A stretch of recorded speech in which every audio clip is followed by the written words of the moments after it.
आता तुम्हाला मल्टीप्लेक्समध्ये सिनेमा पाहताना पॉपकॉर्नसाठी 250 किंवा वडा समोशासाठी 500 ते 100 रुपये मोजण्याची गरज नाही, कारण तुम्ही घरचे खाद्यपदार्थ मल्टीप्लेक्समध्ये घेऊन जाऊ शकता।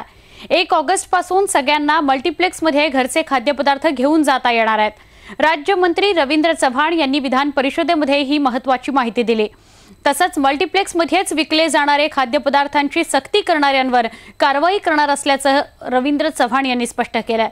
विरोधी पक्षनेते धनंजय मुंडे यांनी लक्षवेधीच्या माध्यमातून मल्टीप्लेक्समध्ये विकल्या जाणाऱ्या महागड्या खाद्यपदार्थांसंदर्भात प्रश्न विचारला असता रवींद्र चव्हाण यांनी सिनेप्रेमिकांना दिलासा देणारं असं उत्तर दिलंय।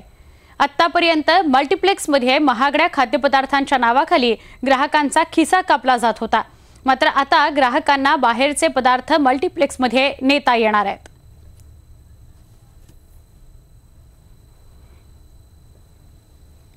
खाद्यपदार्थ नेण्यासाठी कायद्यामध्ये जी तरतूद आहे 1966च्या 121 अनुषंगाने कोणतीही गोष्ट त्यांना बंधनकारक नाही।